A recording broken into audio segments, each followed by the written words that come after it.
kabayan, lagi bang naglalag yung iyong cellphone? Gusto mo bang malaman kung paano tanggalin kung sakali bang mayroong virus na nakalagay sa iyong cellphone? At pagkatapos mong panoorin ng video ito, i-check mo agad yung cellphone mo at panigurado yan kabayan, may makukuha ka dyan na maaaring mga virus na siyang dahilan kung bakit naglalag yung iyong cellphone.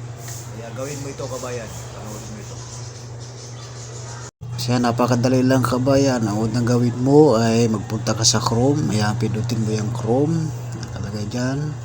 At pagkatapos ay yan, may tatlong dot sa itaas na nakalagay. Ayan, pindutin mo yan kabayan. Ayan, pagkatapos ay yung arrow na nakapula, pindutin mo rin yan. Ayan, pagkatapos pupunta ka dyan, scroll down mo lang yan kabayan. Yan, nakita mo yung settings. Yan, pindutin mo yung settings. Tapos ay scroll down mo ulit kabayan. So yan, makikita mo dyan yung site settings. Ayan, pindutin mo ulit yung site settings na nakalagay dyan.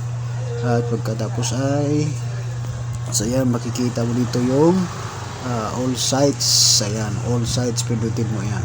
So yan, nakikita natin yung mga website mga idol, yan mga maaring yan ang dahilan kaya naglalag yung inyong cellphone. Yung iba dyan ay hindi yan nati-check yan, napakarami ng ganyan. Napakadali lang yan, clear and reset lang mga kabayan. Ganyan lang ang gawin nyo sa mga ganyan, sapagkat 70% dyan kabayan yan ang dahilan kung bakit naglalag yung ating mga cellphone, sapagkat napakarami ng ganyan.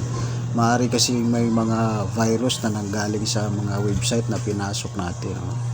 So dyan lang lilinisin yung ating cellphone kabayan. Isa yan sa paraan para maiwasan yung paglalag sa ating mga cellphone kabayan. Yan, napakadali lang gawin dyan mga kabayan. Pindutin mo lang yan, clear and reset, yan lang. Tapos yan kabayan, tapos ganyan lang ang gawin nyo kabayan. Sana ay nagustuhan nyo ang video ito, at huwag kalimutang mag-subscribe at mag-like at pakishare na rin po ng ating video kabayan. Salamat po ng napakarami sa inyong panonood. God bless po sa ating lahat. Ingat po palagi kabayan.